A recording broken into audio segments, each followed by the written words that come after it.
You are listening to the 5 a.m. podcast, and today is your day. Welcome to the 5 a.m. podcast. I'm your host, Michael Clausen, and today we are here to find some motivation and some strength to triumph. Now, today's guest is a living definition of that. And before we meet a man who quite literally stared death in the face multiple times, a quick reminder, if you're looking for a reason to keep pushing, keep going, and find that motivation, please subscribe, like, and share to the 5 a.m. podcast. Your share might be the exact spark of hope a friend or an acquaintance needs to find their own fire and motivation. Now, today's guest is Jay Setchell. Jay is a Marine, an entrepreneur, and a survivor of 73, that's 7-3 in radio talk, surgeries. He has experienced multiple near-death experiences and lives with paralysis. Yet, at 75 years old, he is more active in business and faith than people half his age. His philosophy is simple. If it's to be, it's up to me. He's here to talk about faith, the power of prayer, and why it's always, always too soon to quit. Jay Setchell, welcome to the 5 a.m. podcast. Hey, welcome, or thanks, Michael. I appreciate you, welcoming me and glad to be here. Yes. Wonderful to have you here. So we're going to jump right in. Jay, you've had multiple near-death experiences. Can you talk about what you saw, maybe what you heard during those times between the temporary and the eternal world? But sure. I mean, I'll do my best. Okay. It first really wasn't a near death, but it should have been, could have been. It was a feeding auger accident. It didn't take long. It was a split second, but my grandfather had flipped an auger on and turned it off, and my right foot slipped off. I was already getting ready to jump off the auger into a snowbank, but when the auger turned, it broke my ankle, sliced my boot open, sliced my leg open, and had it run for even 2 seconds, 2 full seconds, I'd come out like sausage. I would have been hamburger. So I never thought about prayer then. I mean, I honestly didn't. I was just mad and glad that I was there. But my first one was in the Marine Corps, November 12th, 1969. It was a car accident hitting a semi. I was taking another Marine to base, and his wife was holding a pressure compress on his head. I happened to stop by his place. He worked with me in undercover covert ops in drug or criminal intelligence, but they had cut his head open and his ear was hanging off and down into his neck. So I didn't know how much blood he had lost. I got him in the car. Long story short, a semi was pulling across the road out of a packing plant down in a field and had no side lights, no reflective tape. The headlights you couldn't see, and one was out anyhow, we found out later. And I had several cars behind me and driving the speed limit or under, but we hit him in the drivers, and the car went from 17 feet 4 inches to under 10 feet and then started on fire. So but we got pulled out by 3 other Marines that were going the opposite way, and they had to dig my face out of the steering wheel, and I was very, very badly destroyed. Linda, the wife, the new wife, 18 years old, of the other Marine that I was taking to the emergency, was in a coma 18 months and passed away. And I've still got survivor's guilt that there's never a day I don't go by that I don't think about that. It wasn't my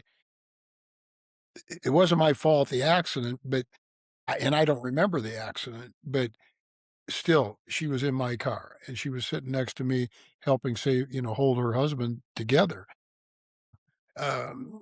That's bothered me a lot, but on the table, when they got me to the emergency room which was very close, at the Naval Hospital, I saw my body. I was out of my body. I was up. I had my back up against the ceiling. I remember it very, very explicitly. Very red. I was very violent, very violent. You got to remember, I was a Marine. I was a jarhead. I was a devil dog. I was getting ready to go to Vietnam. I wanted to do everything but the Lord's work at that Yes, point. right. And when I looked down, these 3 doctors were deciding that I was past the point of saving. They couldn't help me anymore, and they had started to walk away. So one of my strongest memories from that was that I mean, I was swearing. I was using every word I could ever think of. I wanted to reach down. If I could physically have reached down and choked him, I would have done that. And that's how it was. And I was screaming that I'm alive. Don't let me go. Don't, but they couldn't hear anything. And another gentleman came in that ended up being a oral surgeon. And now I can only presume he was called because my head had been, like I say, crushed in the steering wheel. I had big TBI, skull fractures, burns on my scalp, 32 facial fractures, all that stuff. And to make a long story short, he had determined, or he gave me a tracheotomy, opened me up. And when he did that, the blood just went like a whale surfacing, just whoosh. And what had happened was I'd had multiple fractured ribs on both sides, and I had two piercings on my left lung and one on my right lung, and I had drowned in my own blood. So if you want to talk about blood, it was there. But I drowned in my own blood, and because of the pressure, and I had not opened up to release that ability, it had encapsulated my heart, and they couldn't hear any heart. It had too much pressure on it to beat. Your heart's like this, and it was pushed together. When he did the tracheotomy and the blood spurted out, he yelled at the other doctors. The other doctors turned around and came back. Now, I don't remember them doing anything with me. I don't remember re-entering my body. I know that if it went much longer, I was going to go through the roof or the ceiling or out the top Okay. and go someplace. But the next thing I know, I was coming out of a coma sometime later, and then they put me in another coma. But that's what I realized there. The second time was a drunk hit me almost head on. It was 3 years after I got out of the hospital from the first time, and he got thrown out of his pickup truck and run over by his truck. He didn't have a seatbelt on and killed. And I rolled several times. The left side of my car was basically all gone. The motor was gone. It took my left arm, the bone out the back, and severed muscles and broken ribs and all that, or punctured lung again. And, legs and, it wasn't good. It took them, and this was out in the middle of a cornfield on a small highway in north central Illinois back in the early 70s. And we didn't, and it took another car to stop that happened to see the accident a half a mile ahead. And they realized, hey, there's a body down in that car. The other one was on the road and run over by its own truck. And they went to the next town to find somebody to come back and get me. Well, the next town only was like maybe 800 people. So it was very limited on emergency. I, I, I remember the sound of the accident. I remember the violence of rolling. I remember, I don't remember any pain then, and I don't remember any pain in the first accident at all. I don't remember any pain, just the terror that I was dying. I was gone. And in that one, the second one, I was bleeding out. I bled a lot. And again, but I don't remember any red.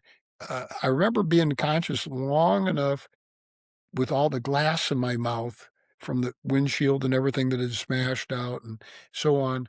And then the blood kept pumping and Right. I was gone. And I went, Michael, I went up into I don't want to say into the heavens, but I ascended into the sky, and I kept ascending slowly. Like I just kept raising and raising and raising. And it got to the point because now, like I said, it took them about, if I remember later on, they told me it took them about 25 minutes just to get there.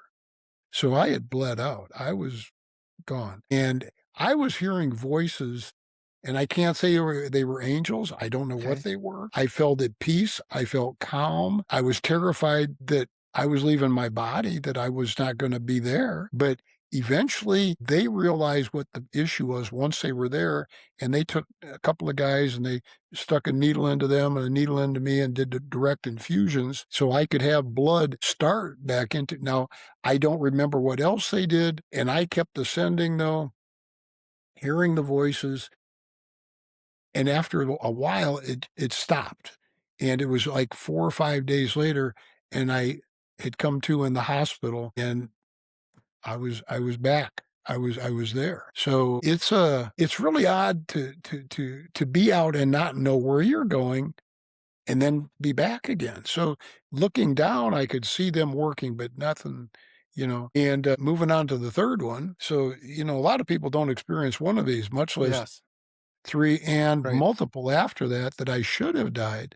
But the third time was July 4th, 1981. I'd been married 3 weeks that day, no honeymoon, no nothing. I got married in Wisconsin, drove back up to Minnesota, and 4th of July, went to a parade. We played some volleyball, and we were invited to go to a swimming pool and right around the corner. So, we'd been playing volleyball a lot, had a couple of hamburgers, did some drinking, I don't know.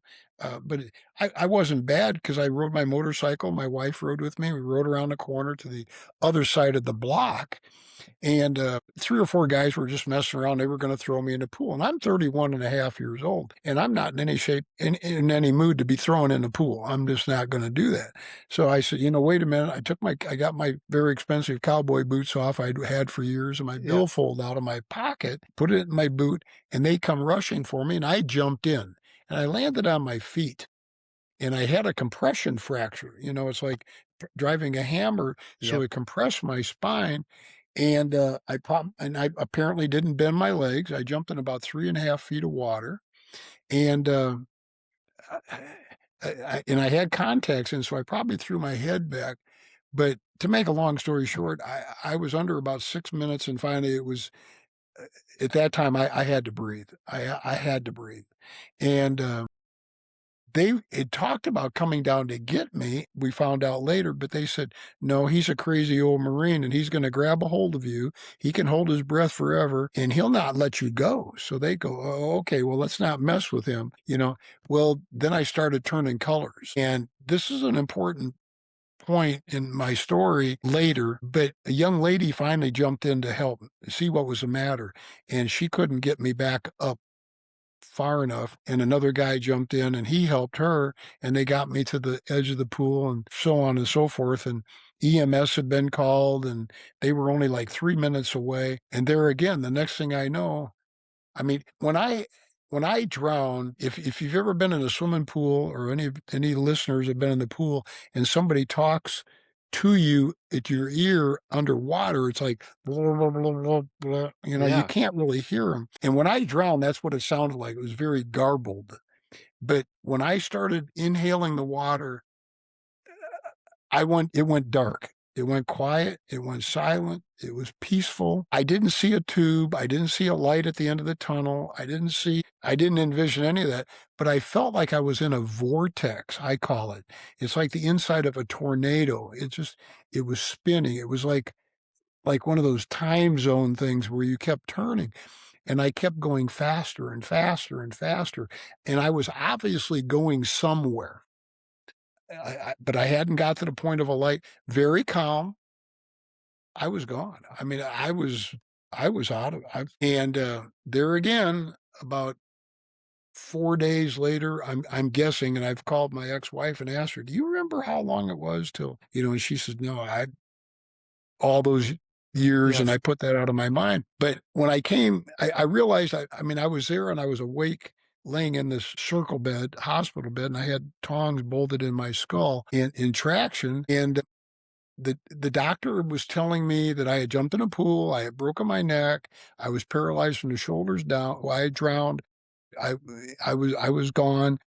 I was paralyzed from the shoulders down, and they were gonna keep me in this apparatus with the Gardner and Hmm. Wells tongs, and then I've still got the scars here from the halo cast bolted into my skull later, but they would keep me in the Gardner Wells tongs for a while, eventually put me in a halo cast, and then eventually send me to a rehab center, which that was about five weeks after the day that I broke my neck. And here's the important part that I think that really changed my life. I not long in the pain, I don't remember any pain at first. People have asked me, "Did you feel pain when you broke your neck? Did you feel pain in the pool?" None, zero, none again. But when he was telling me about that, then I was in pain. The spinal cord trauma. I felt like I was on burning. I was on fire. My whole body was on fire. And there were probably 100 people standing around with ice picks, just jabbing and jabbing and jabbing. And the pain was immense. But at some point, they rotated the circle bed, and the circle bed would turn you. And it did so you were on your back some and on your face down some. So it would help keep you from getting pneumonia because you had drowned. And I was face down. My wife was in front of me, and she introduced me to a gentleman named Tom Cooper. And Tom Cooper, she had met in the waiting room, and his son had been in a car accident, wasn't in bad shape or anything, but he was in a coma. And he'd hit his head enough that he was, they didn't seem to be real worried, as I recall, but he was there for his son. Well, that's when he met my wife, and she said, Tom would like to say a prayer for you. And if you would accept this prayer, blink your eyes, and I have enough sense to know that I needed prayer. Yeah. And so I blinked my eyes, and Tom, I don't remember his prayer, but I know it was for my health and to support her and the family, and for me to regain what I possibly could through my efforts and through the good Lord touching me and helping me and working with me. That was about it. That was it. Now, Tom belonged to a church that had like about 5,000 people. So he would go every Sunday to all three services that had, what, 12, 13, 1,500 people, and ask for prayer. Every Sunday, all three services for months for me. And my mother did the same in our church and so on. And I'm an overachiever. I'm an overdoer. Nothing can stop me, whether it's the way I was raised, the Marine Corps, whatever. It doesn't matter. But I don't listen to other people tell me what I can do. I'm going to do what Jay can do. Right. I'm going to do what Jay wants to do, not what somebody else limits me in doing. But as I did this, Michael, over time, I probably got stuff back incrementally at certain points during the week, but the incrementalism was so small you don't see it at all. But on Sundays, and this is a strong testimony to me, this and the first prayer is very important. I got more back on Sundays after about 2 months or 2.5 or 3 months. I would get more back on Sundays, more movement, more realization of feeling, more insight into what was happening than I did any other day of the week, or all the days put together, if you want to call it that way. So is that the power of prayer? Was it the prayer that was lifting me up? And they're praying that, so all that work I had done Monday, Tuesday, Wednesday, Thursday, Friday, Saturday, because we even worked on Saturday, it came about on Sunday. Was it because of prayer? And I've always believed a lot of it had to do with prayer. The power of prayer. It's like watching a movie or something, and everybody's, the hymns are singing and so on, and you hear the voices rising and all that power and strength. To me, that's what did it. Now, I have a question in my mind. I've had this question for decades at this point, because it was 44 years ago last 4th of July that I died my third time. But I've always wondered, if I had not accepted Tom Cooper's prayer, would that have been like denying God? If I had not accepted his prayer, would I have ever, would the Lord have still worked with me in my goals to walk, to move? And I think that's it's pretty deep. It's pretty deep when you think about it. Yeah. And having that opportunity to accept or reject the help that comes our way. And so did you gain back function? Yes, sir. My goal, well, right before I left the hospital, and they had my halo cast bolted in, and I was out of the circle bed, and I was in a regular kind of bed that's set up a little bit or something. I don't remember, but I had my halo cast bolted in, and my left arm kind of would twitch a little bit, like not just my shoulder up on the top part, but down my arm a little bit. So I thought, I'm going to walk. I'm going to walk. I don't have a goal to run, but I have a goal to walk.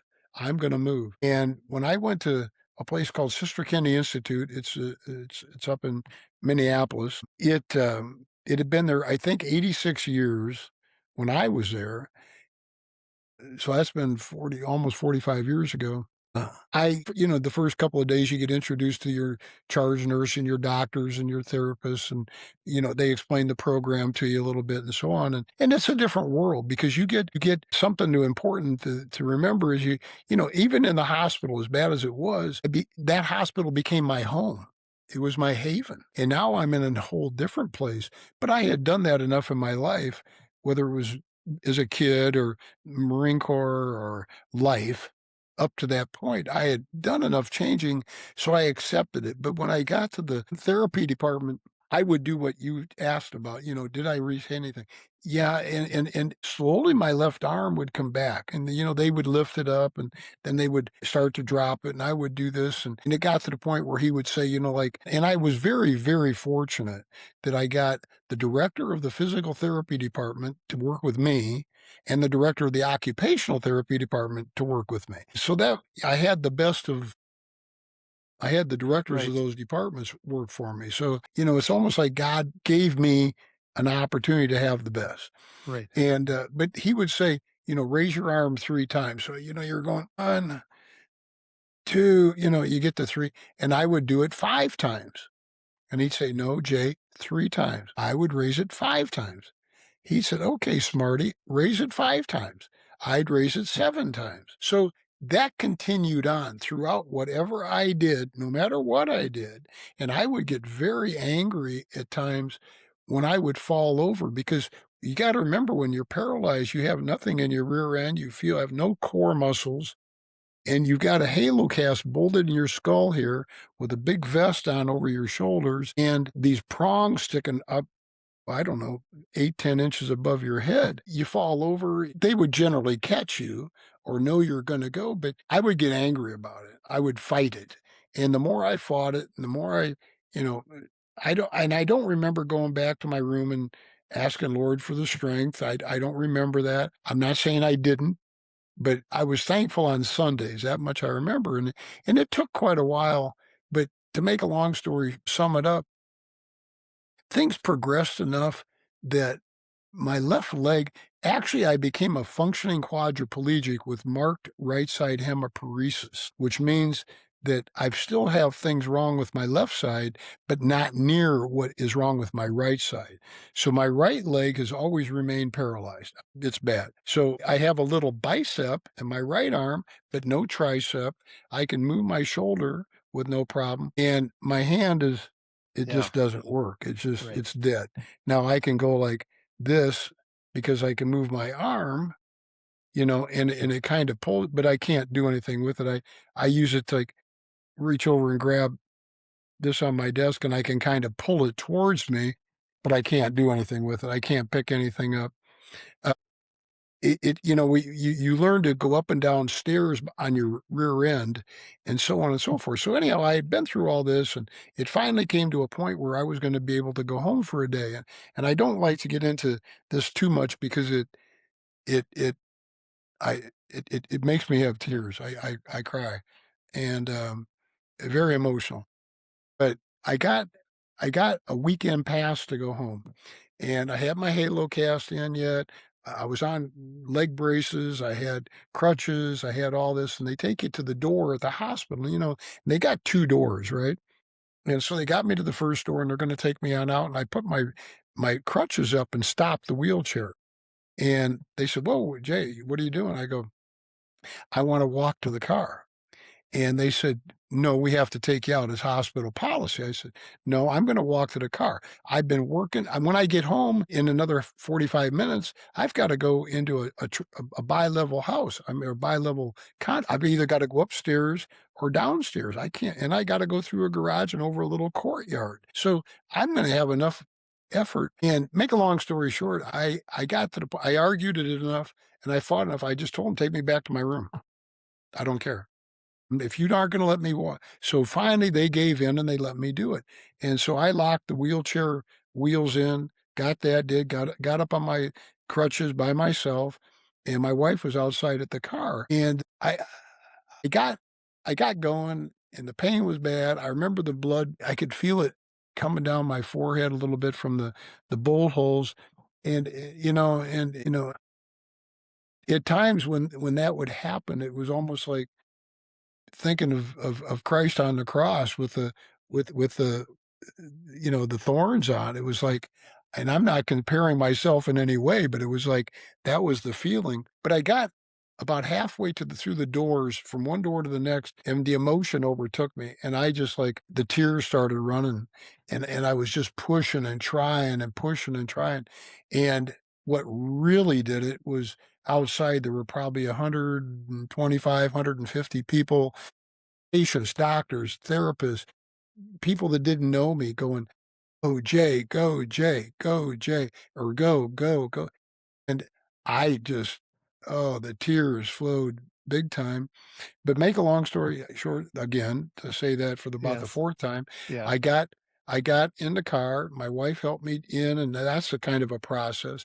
But we went home, and I went back to the hospital for another 6 weeks, and I was an outpatient, and, I proceeded through life, and I've did walk with leg braces and a cane for about 17 or 18 years, and I've got some problems in my brain stem, in my spinal cord at the base of my brain that are still there, and I shouldn't be moving anything from the shoulders down. And I went through 2 brainstem surgeries about 25, 26 years ago, and it couldn't my legs didn't work anymore very good. So I was on a walker for then 17 or 18 years, and that's a long time. I had somebody tell me one time, "Oh, you've been on a walker? Or you're on a walker? I've been on one for 6 weeks. You'll get used to it." And I go, "Partner, I've been on one for 17 years. Don't tell me Wow. getting Yeah. used to it." And, but I was on a walker, and now I've been in a wheelchair, a power wheelchair for the last about 8 years. So it's coming back, and I was paralyzed totally. I fought my way back through it. Now it's kind of creeping up on me as I'm getting older, but that's been 45 years ago. And the next spring, late in the spring, I got a couple of calls from this rehab institute. They I thought it was a joke. They were talking about an award, and my wife finally took the call. They had awards I had heard for people that would get their hands working better or a leg or a foot or something, but they wanted me back up as patient of the year, and I was the only patient of the year they had until that point, and they've never had another one since. So I had done well, my plaque that's over here says for exceptional rehabilitational achievement and attitude, because I would talk to other people going to therapy, and I would say, maybe I'd say, "Hi, my name's Jay, oh, you're Michael? Okay, well, what's going on, or how you doing? What's okay, well, I would ask the nurse okay, well, you were in a car accident, this, okay, what are your goals?" I would talk to you like that, not like the doctors come in and go, "Well, we're gonna do this, and we're gonna do that," and they move on. I would, what kind of goals do you have? Do you have, sometimes I would say a prayer with them. Sometimes I would, let's set some goals. And I would stop and I would encourage them. But that was me. That was Hmm. just how I was as a person.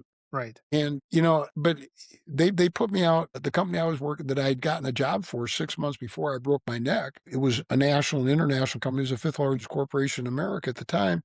And I got back. I did excellent. As soon as I went back, I exceeded all expectations. I was their problem solver. And I transferred and I transferred and I transferred multiple times, taking over problems, several $100 million. And I was a high school graduate. I don't, you don't need it's a matter of willpower. It's a matter of mindset. It's a matter of determination and perseverance and resilience to overcome and to be visionary. That doesn't mean I don't think a lot of education makes anybody they may be better in one little thing, but then they don't know how to change a tire or check the oil. It's like, wow. Well, yeah. But they retired me basically it put me on long-term disability when I was 41 years old. And then I started more companies and into the 7 figures and then the 8 figures and got rid of that one and started another one. And I'm still very active in companies. And I've had the gift of life. And I look at life as something I try to let people know. People don't understand.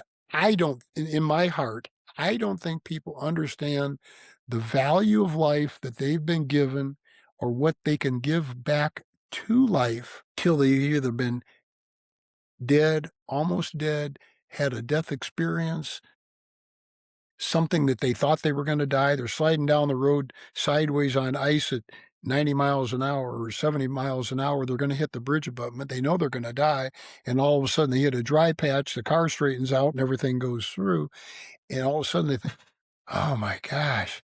They drive 40 miles an hour for the next 25 miles, and they think about that for years.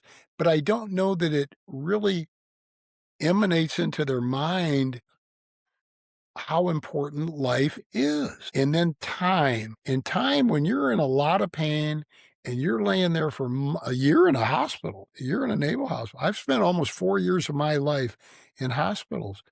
Time goes by really slow when you're in lots of pain, unfortunately. But when you go to bed at nighttime and you go to bed at 10 o'clock and you get up at 6 or whatever, that 8 hours, it's over in a minute. It's like, "I barely went to bed. Are you kidding me?" And I'm already having to get up, you know?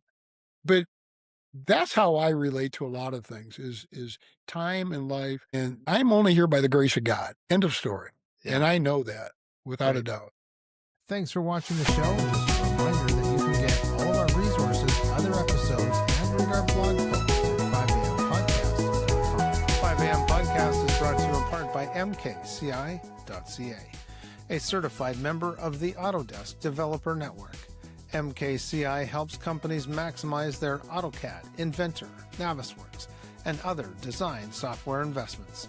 Their innovative products like the CommandSys script editor and the Clash Management Suite will streamline your workflow and boost your productivity.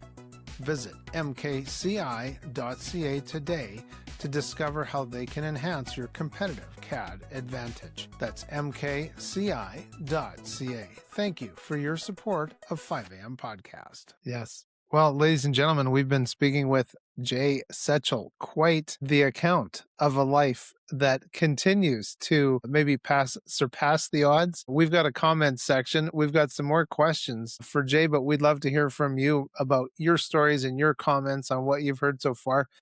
And Jay, I want to ask you, as you have recounted these experiences to me, even as we're recording this, I'm thinking, wow, what opportunities maybe was the enemy trying to keep him from? Did you ever have that thought of what was the enemy of my soul trying to keep me from doing in my life because of these experiences? Or how did you kind of square the circle, so to speak, on what happened to you to where you've been able to go in your life? It's an interesting question because I had something similar to that asked the other day.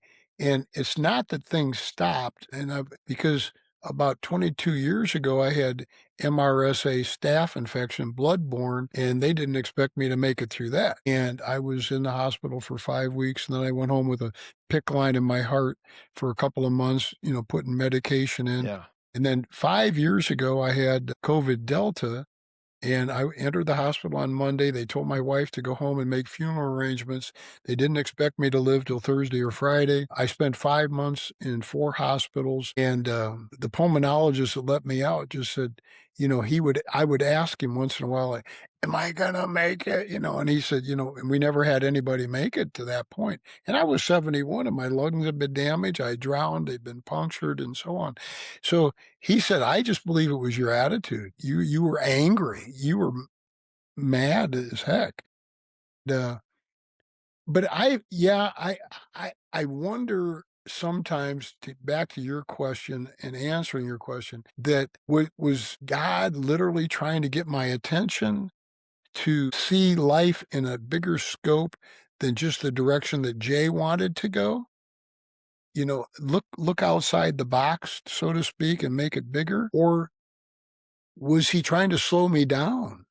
Because I was very rambunctious. I mean, I look back at the Marine Corps and the car accident, and I have an old saying. It's like sweat dries, blood clots, and broken bones heal. Suck it up. Well, that's pretty accurate in a lot of cases.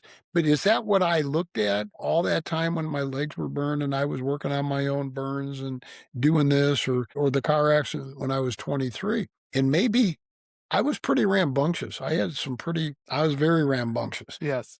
I wonder sometimes if my broken neck didn't happen to slow me down and to take a different look at life. And my parents came when I was about 5 months after the accident, they came. So I'd been in rehab about 3.5 months. And my mom says, we talked for a couple minutes and I said, I wonder why me?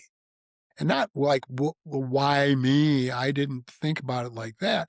But I mean, it's like, this isn't the first time, nor was it going to be the last time. But why at 19? And then again when I'm 23 and now I'm 31 and it's like, this is getting old. It's just like, and that's what I said, why me? And she said, and I remember her words to me to this day.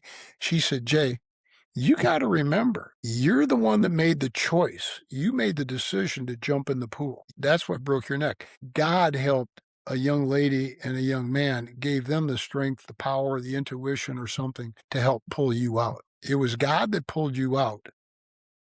It was you that made the decision to jump in. That's always stuck with me. Wow. That's Now, stuck with me. I did want to go back to the time when you were 23 in that car accident and, God rest her soul, Linda has passed on. But what about your friend? Did he survive that accident? He survived it. He had burns over 60% of his body in the Marine Corps is where you're asking, I think. Yes. And he wasn't broke up like his eyelids were burned off. He had a broken hip. But other than that, he had no other breaks. I mean, I'm sure he had contusions and bruises and so on. And burns over 60% of your body is no fun. Yeah. He actually went through enough rehab and stuff over time that he stayed in the Marine Corps for another 7 years. And then he got out and he worked as a contractor for a civilian deal with an Army depot out of the Baltimore area. And then he passed away from a heart attack last June. So I was only one of the Marines officers is still alive that helped save us. And we reconnected about 10 years ago and he didn't know we lived. So we had a very tearful reunion and he's now got dementia setting in and I think he's 86 or 87. And I just sent him a copy of the book because we've met, we see each other, we've cried together. I mean, 8-9 years ago when we first met, eyeball to eyeball. Yeah. Very, very emotional, very soft-spoken, small man, but it's always, how do you say thank you to somebody that was willing to lay their life down to save yours? Yeah. And that puts tears in my eyes every time I think about it.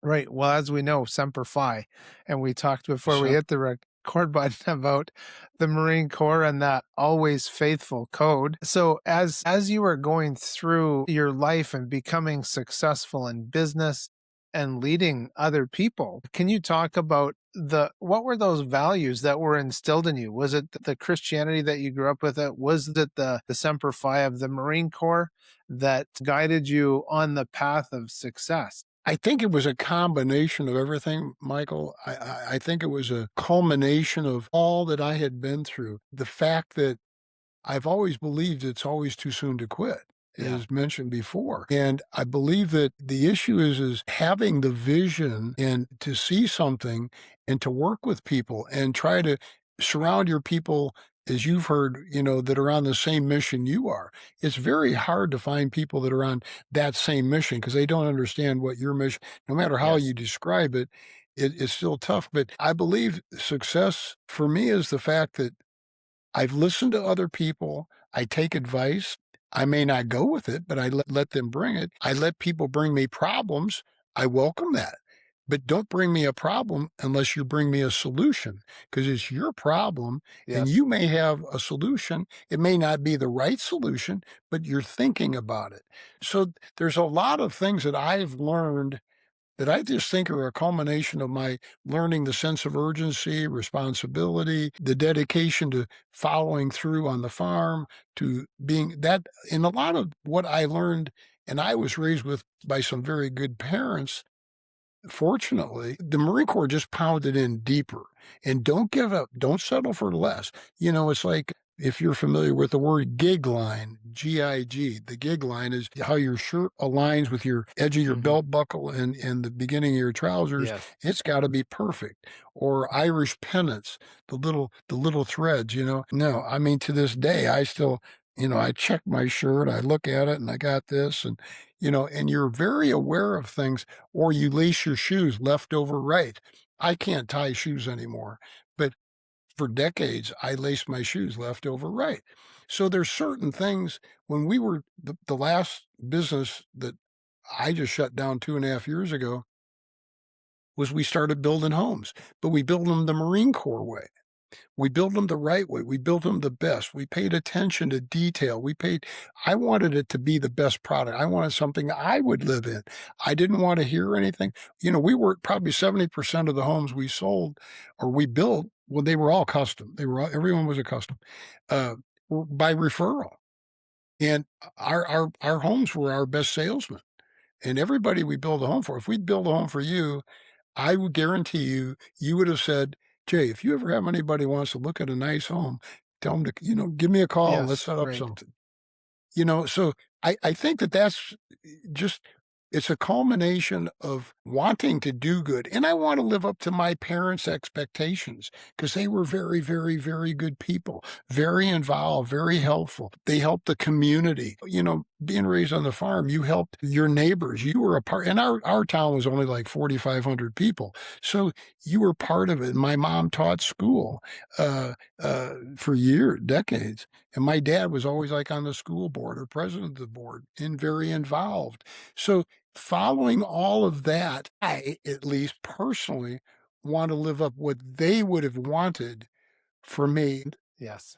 Yeah. They're both gone, Right. but I just hope that I have lived up to what they would have expected of me. Now, I want to ask you about your book entitled The Strength Within You. It's Always Too Soon to Quit. Yes, sir. And for those that are watching on video, I'll put the image up and you can see this tree that's way bent over. Can you talk a little bit about if that tree is a metaphor for what you wrote, or what was that motivation for you to put pen to paper? I would start with first by saying I had been asked, and I say this in the book, that people told me I need to write a story. I need to write a book decades ago. And if I'd done it, I sure would have missed a lot, because I grew a lot in that length of time.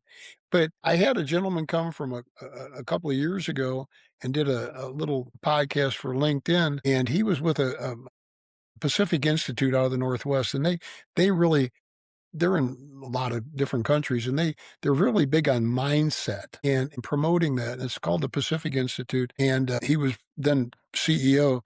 But I had been through a course by Lou Tice, who started the institute, but it wasn't an institute at that point. Back in 1970, way, way, way before the gentleman that came to see me saw me. But we met him for supper, and then the next day we did this podcast thing, and we met him for supper, and he asked me during supper, he said, do you ever feel sorry for yourself at all? And my wife and I both like looked at him kind of in like smiled and said, "What kind of question? No, Yes. that's not even, I've never thought about that." And so the next day, he had watched me in the pain and in the hurt and in the moving around and all this. And he said, "Jay, you need to write a book. You've got something that very, very, very few people ever go through or ever can even imagine going through. You are maybe one of a kind, literally." And he said, "I've got a lady that wrote a lot of the books for Lou Tice. He dictated them and then she wrote him. So he connected me with Christy Watson up in Seattle. And I dictated the book over a year. And it was very hard to look back through a lot. Things that I had been trying to forget for 55 years or longer. But the tree it wasn't what I wanted, but it was the closest thing, and my wife found it, and it just what the tree is supposed to represent. It says underneath it, outside forces, I think it says, may bend you, but it's the strength within you that can keep you upright or going. And so the tree represents, it's got a strong base. It's held the ground. It's not going to move, and it's been to time and all that it's been through and the wind and the moisture and the whatever for decades, for maybe a century or two, but it never broke. And that was the point. And if I may, many years ago, I saw a picture. I was flying to Europe, and in the back, if you flew many years ago, you remember they used to keep the magazines behind the seats, Yeah. and in one of those magazines behind the seat, I'm looking through it, and there's a picture of a tree growing out, and I was about 36, 37 when this happened. There was a tree growing out of a solid, it looked totally solid. There was a little crack in this granite, but this rock, it was just a tree growing out of this rock.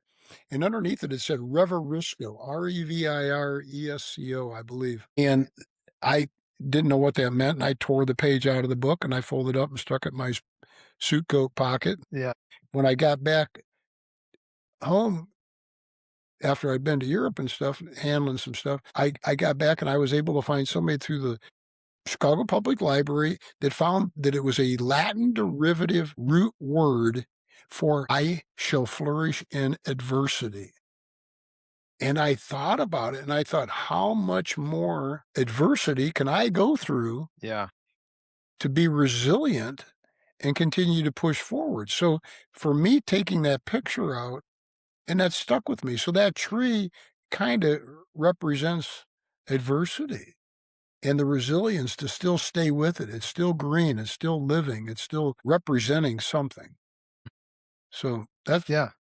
Well, that I appreciate that you were able to share that and share with us how you have flourished through adversity. And now part of our audience is going to be listening to this over the Easter weekend and on Easter Sunday. And that's, of course, about resurrection. Did you feel through these times of your life that you had an opportunity, whether it's opportunity for new life or that you were experiencing some kind of a resurrection? I would say not so much my first two, but my third one, because of accepting the prayer that Tom Cooper offered, receiving more movement on Sundays, believing and truly believing 100% in my heart that it came from prayer, that I need to believe in a stronger being, a more powerful being, much more than I ever was.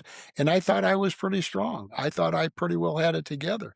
But I realized that God is so big, I can't describe it, and I've pretty much met the man, owe him my life multiple times. So, yes, I believe it was a resurrection showing me that's a good word, I've not used that one. I mean, I know I've heard the word, I've listened to the word 1,000 times, but Yes. I never thought about it in that concept, so it was probably a resurrection of me coming to grips because, when I first went back to work and I was out in the sales field and such, and I would have people ask me if did I believe in the Lord? Did I believe in God?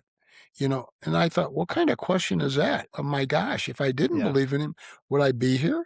And I've had people offer me prayer 40 years. I've had people chase me down and ask me, may we say a prayer with you in my wheelchair or something. And it's like, wow, why is this happening? And I really do. You question that. I mean, would you not question it? It's Yes. like, Yeah. or sitting there getting your phone worked on at the Apple store. They're just taking a look at it, and you go up to get a sandwich, and somebody comes through and says, "May we say a prayer with you?" And I never deny it. I know the value of prayer. Right. Yes. And believing, and something I would like to say that too, that, I've always believed in the, like Matthew 7:7, and I don't know the Bible real well. I know that I have a very strong and personal relationship with the Lord. But Matthew 7:7, ask and knock and, and seek and so on. So I've always believed in that. And the other one that was always strong with me was in Psalms was, yea, though I walk through the valley of the shadow of death, I shall fear no evil. You're very familiar with it, but because thy rod and thy staff, they comfort me. So I am not afraid. I have no fear. I know I'm going to die. I know I'm going to meet the Lord. And I felt like this for decades now. In Vietnam, or when I was in the Marine Corps, we used to use a little different thing that, yea, though I walk through the valley of shadow of death, I will fear no evil because I'm the meanest mother in the valley. Okay. And I need to say that, but I look back and I went to chaplain services a couple of times, thank God. And I realized what I was trying to be told. But that belief in it throughout my life, 73 surgeries. I've had doctors pray with me before I've had surgeries, and I've had 15-hour surgeries. I've had a lot of surgeries that have been 6 and 7 and 8 hours, but I've always believed that, I shall fear no evil because thou art with me. So I I believe it was a resurrection of Yeah, of of sorts, of sorts. of that took time to to to grow within me to understand, because now I don't mind. I offer other people prayer. And I would not have ever done that back years. Not that I wouldn't have done it, but I Right. just didn't do it. Yeah. Now, so then for the listeners right now who, or the viewers, they're facing, I'll ask that question again.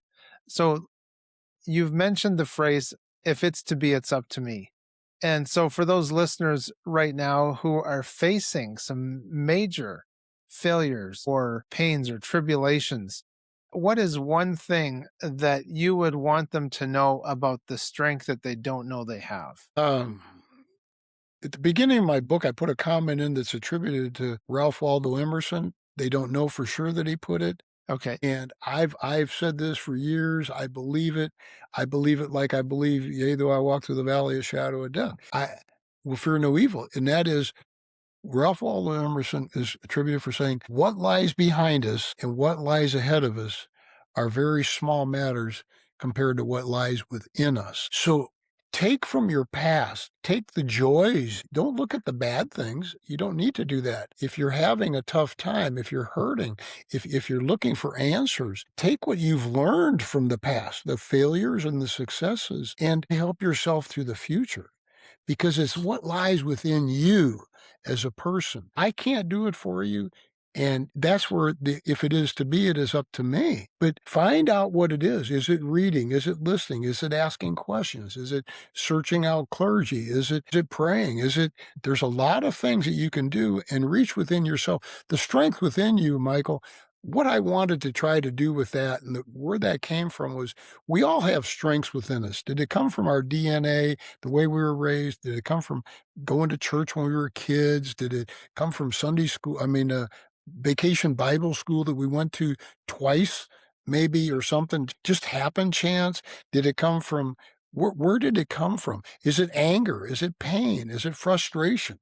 But you have a strength, and pain can be a very strong motivator. It can be a hell of a motivator. And I rely upon it some, because when pain pushes me, I push back. And if you're having a conversation as we've been, and you're making me do some thinking here, I don't think about my pain as bad as it's going to be when we're done. Busy hands keep a busy Yes, mind. that's right. Do something with your life and Yeah. look for something better and envision something better. Imagine something better and then go after it with all you've got.